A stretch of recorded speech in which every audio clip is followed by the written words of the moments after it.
Welcome to Arts Roll Call, a podcast showcasing artists and arts organizations, highlighting the role of the arts today in Greater Lansing. I'm Robin Miner-Swartz, and I'm an editor, communications consultant, and lifelong arts advocate. And today I'm talking with Andrew Sandstedt, a proud Lansing, Michigan native whose love and appreciation for art grew during his years as a student in the Lansing School District. Andrew is a self-taught artist with 15 years of experience as a decorative painter and muralist. Multimedia and sculpture found their way into his work, and he began participating in Old Town's annual ScrapFest event. His talent as a metal sculptor has resulted in multiple ScrapFest awards over the years, including 2 first-place awards, 2 second-place honors, and a People's Choice Award. As an artist in long-term recovery, Andrew says he has been given many second chances in life, and he approaches his art from this perspective, creating pieces composed of reclaimed or repurposed materials.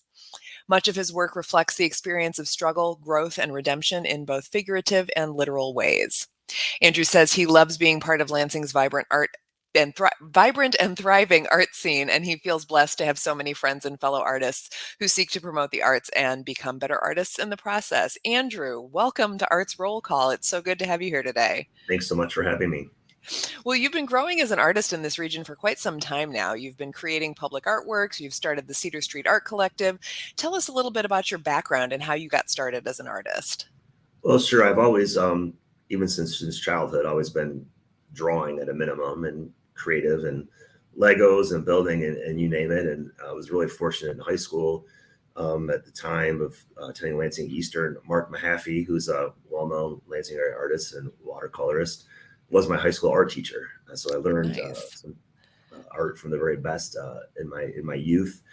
And I never really went further with it educationally after that, but I've always just been, I would say, crafty, artsy. Always loved the arts, always museums and you name it. And then kind of just fell into being, I guess, professionally for a while doing decorative painting. At the time, I was out of work. Company I was working for shut down our division, and I had 2 young sons at the time. And I was like, I'm going to paint some murals in their room, and just started doing these murals over a couple-week period. And their mom was at a baby shower and was talking to somebody there who was an interior designer and said, does he ever do that for other people or do decorative painting? And she came home and was like, you ever heard about doing decorative painting? And I was like, sounds interesting. And found a guy in Colorado to train with him for 2 weeks, and went off and running with that for a number of years. So what were in those first murals you did on their walls? It was a lot of jungle animals, a kind of a graphic novel style, a big elephant and giraffe, snake, a couple other things. And then my other 2 boys, I ended up doing murals in their room, which was like under the sea stuff. So it was big shark and sea turtle and whale and octopus. So, fun stuff. Oh, that's great. So how did you get connected to the Arts Council, and how has that relationship supported the work you do as an artist?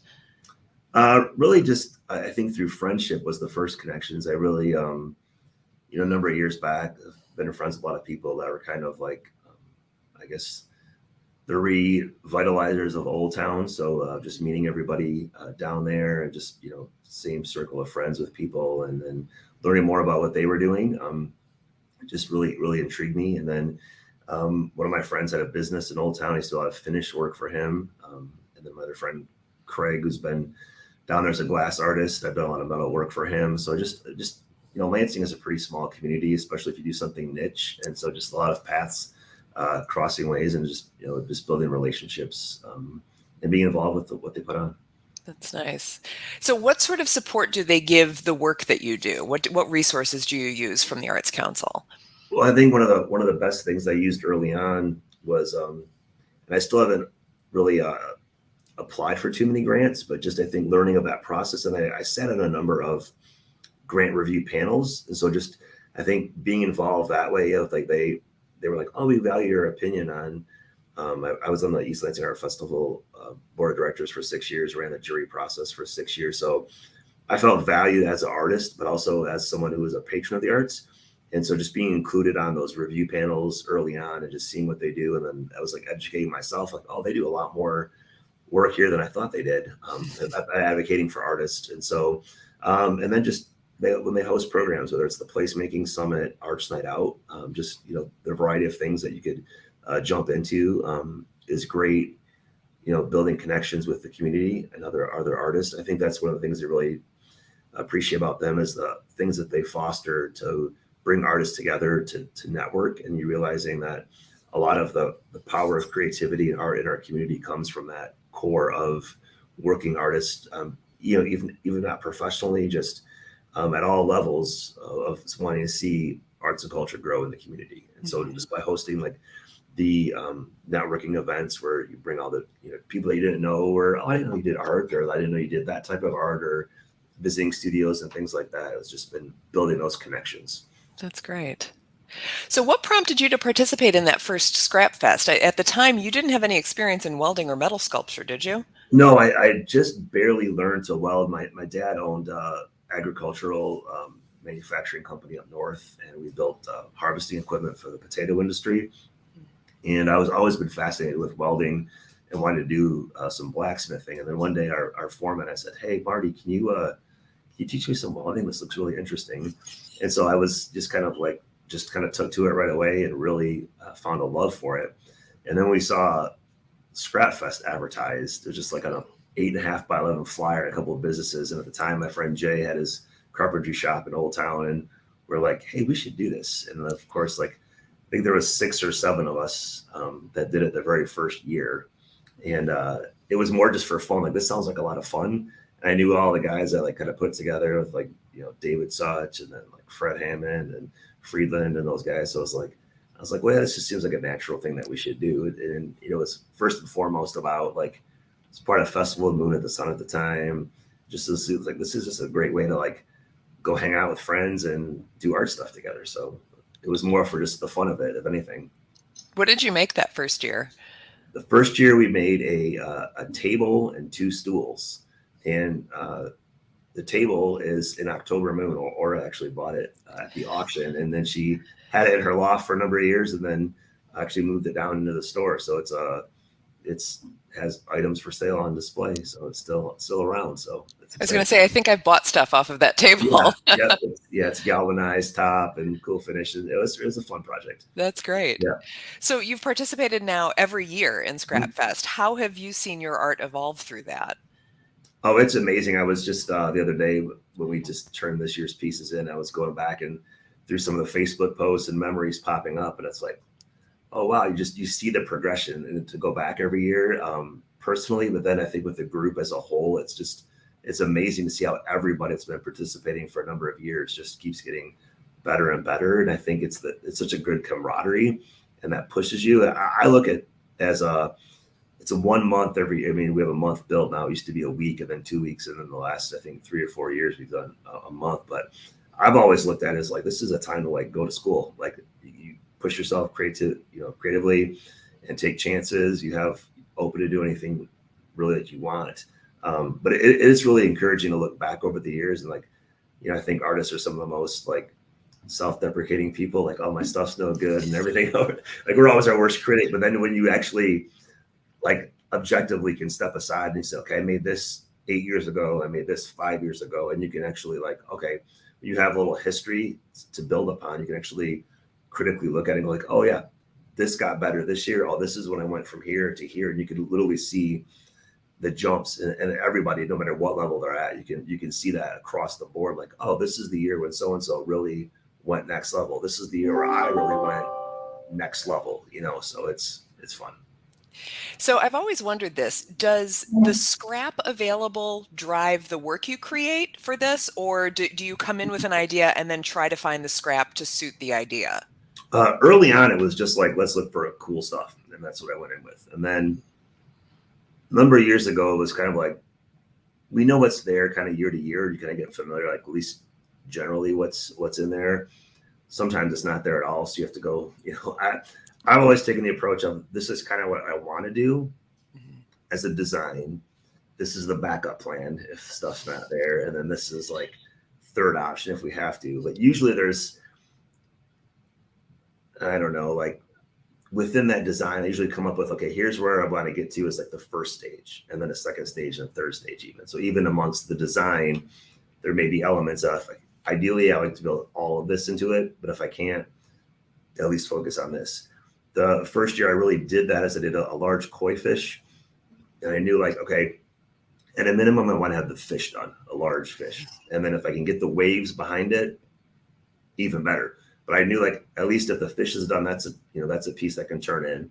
So I think doing it in stages has been a great way to do it. And then in 2000, what's that, 18 or 17, that's when I had some designs where I'm like, I can't do this amount of work what I really want to try to produce without having a team. So I recruited some of my friends who had participated in previous years.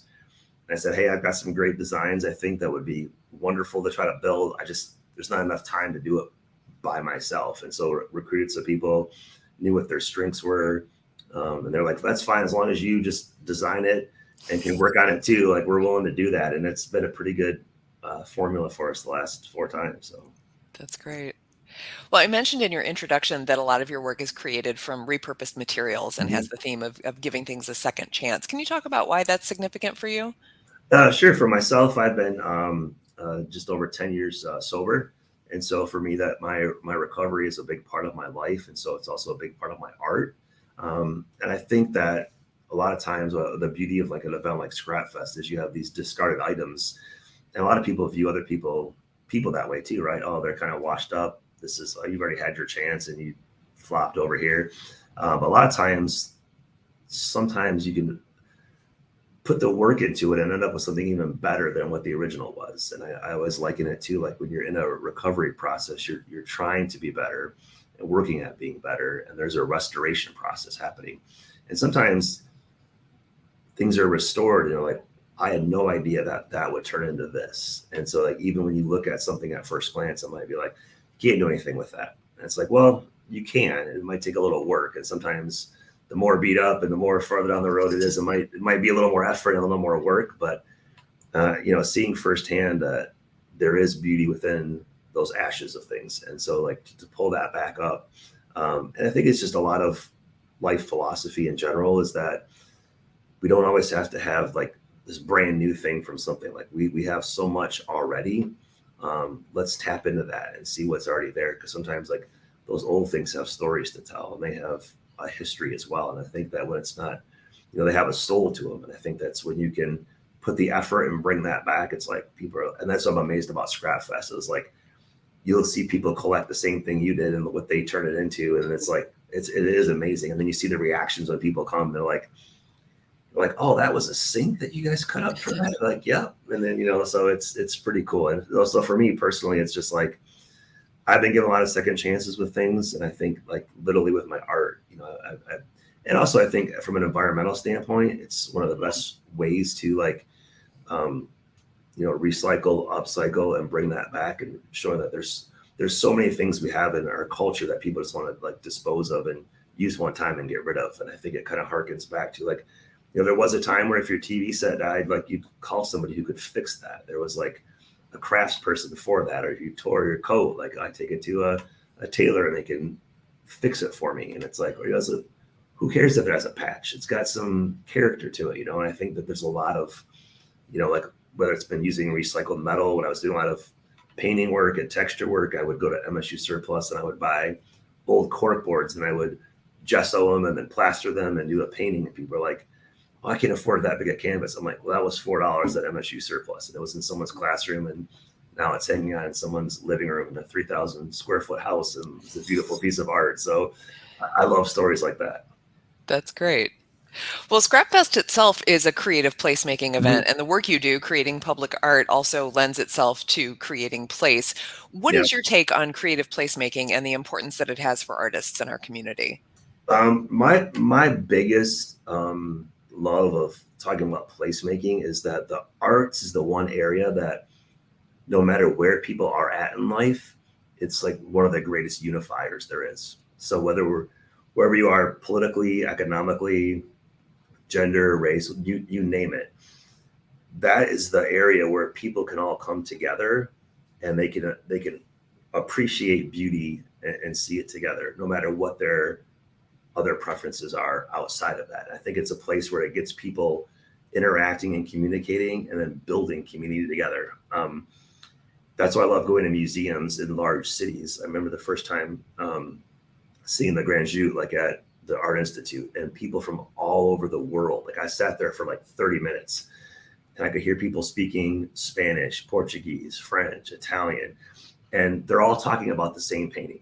And I can't understand what they're saying, but you can hear it in their voice, you can see it in their face, like it's moving them and bringing people together. So I think when you have deliberate places in a community with public art it's well thought out, well placed, well crafted, from start to finish, and then people come together, like that moves people, and people might not know each other, but if they're staying there for 5 minutes looking at the same mural or the same sculpture, they might be like, what do you think about this?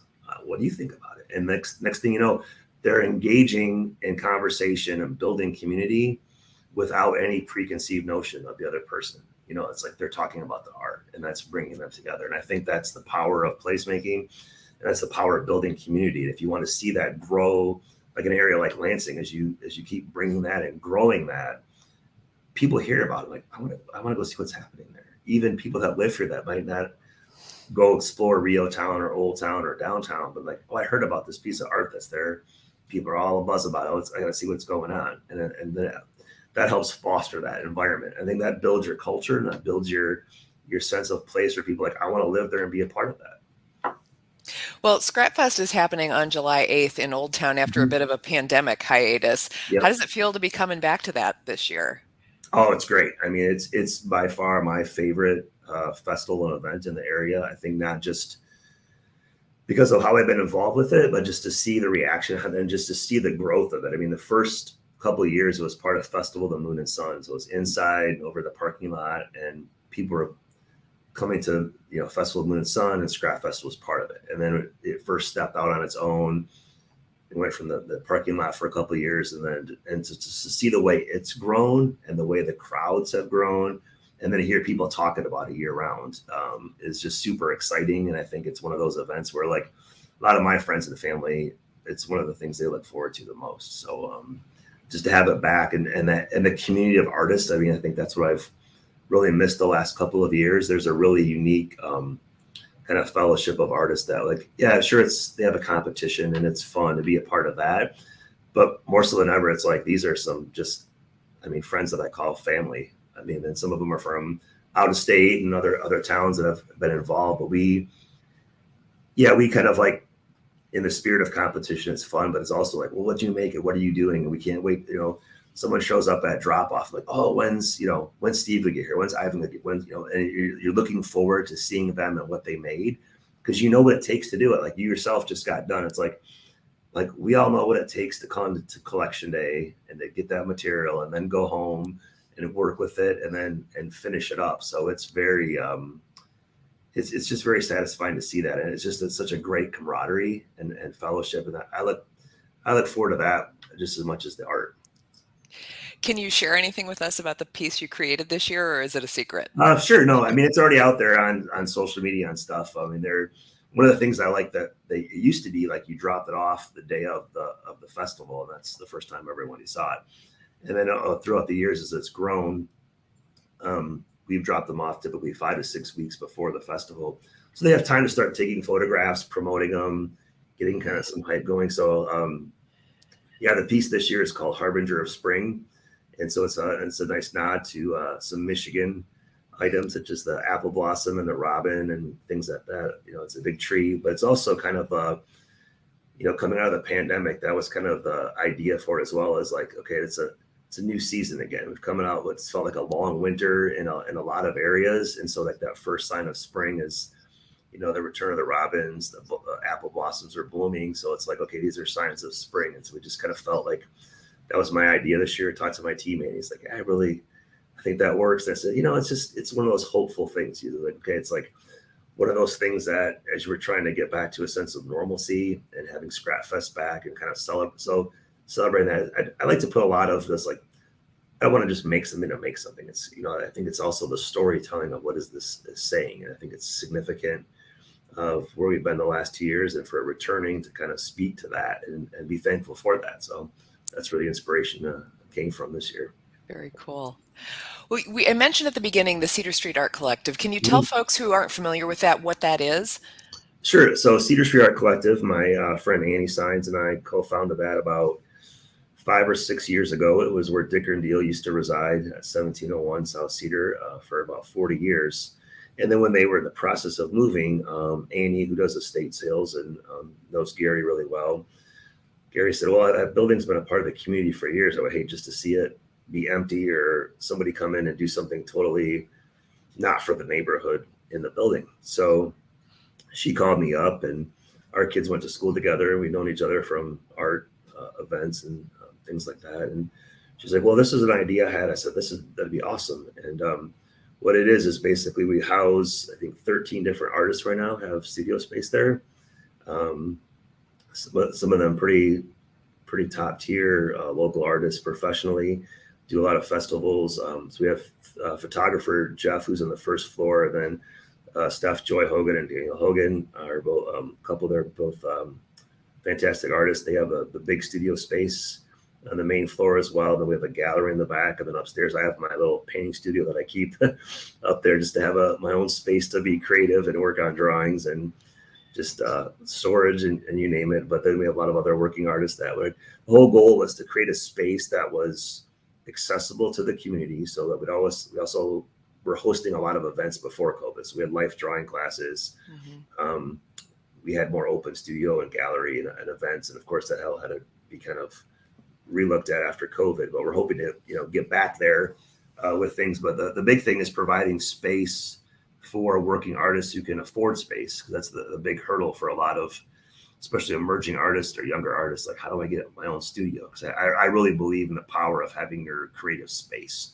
I did that stuff out of my home for a long time. And so having a place to go to think, to create, to kind of unplug from the rest of the world around you is vital. But then also having a space that is that's all inclusive. Like, we didn't want to really alienate anybody. So seeking to create a safe space that a variety of artists. So no matter what your background is, we've had some events that we really have help different demographics and communities that are often marginalized, showcase their talents as well. So my big push was listen, I'll be involved with this, but it can't be fit this little, demographic only. We've got to be very open, and the art world is, and so we want to be as well. So going forward, we're part of the Creative Crawl coming up on the 25th. As one of the anchor locations. So a lot of the artists will have either that day with their studios open, so people can pop in and see them working and buy art as well. We're hosting a number of guest artists in our gallery space as well. So it's just we're seeking to grow it back. We've stayed afloat even through COVID. So that's good. I mean, I know Annie or I don't take a paycheck or anything from this. This is just a passion project that we want to see. I'm convinced if you really want to see arts grow in your community, you have to be a stakeholder in that and put a little skin in the game. And sometimes that means you're volunteering hours every week or every month to make sure it happens. If you want to see something happen, make it happen. And so we look forward to ways that we can grow that in the future. But for now, it's our main objective is creating space for artists to have studios where they can come create art and then sell their art from there. If you want to see something happen, make it happen should be a t-shirt that you design and sell. Yeah. So where can folks find you online, Andrew? Right now, my main presence for my art is just on my Instagram, which is @StallArtist. And that's where I post a lot of my, latest creations or things that I'm working on. I'm not the best social media every day like some of my friends are. They're out there multiple times a day loading it up, but it'll get there. It'll eventually get there. So. And what did I hear you say stall means? Stall is Swedish for steel. So my Scandinavian background is like this. I wanted, and it's that's what I'm kind of working on. A good friend of mine kind of branded his art a few years ago, and it's worked well for him. And I'm a big, I'm not saying it's wrong to have your name as an artist. I mean, that's who you are. I mean, obviously that's great. My personal philosophy is I like to, I had my decorative painting business. It was artistic design services. And I just like things that are just bigger than yourself, and makes you look outside yourself, and you kind of create, this is what it is here. And as my boys have gotten older, and watching them get creative, and my oldest and my youngest son had their own ScrapFest team this year, so they'll be part of stall art as well in the future with things as we continue to grow stuff. But yeah, that's the main area where you'll find me with the latest and greatest creation. And does the Cedar Street Art Collective have a Facebook presence too? Yes, yep, we're on Facebook and Instagram as well. So Okay. we're again, Annie and I are a little more old school than some of the younger artists. So we're doing our best just to stay up to speed with everything, and over time that'll continue to grow as well. So that's excellent. Well, Andrew, thank you so much for talking with me today, and good luck yeah, in art in ScrapFest. thank you so much. Hopefully we'll This see you down there. Oh, absolutely. Okay. This podcast has been a production of the Arts Council of Greater Lansing. To learn more about them, go to lansingarts.org.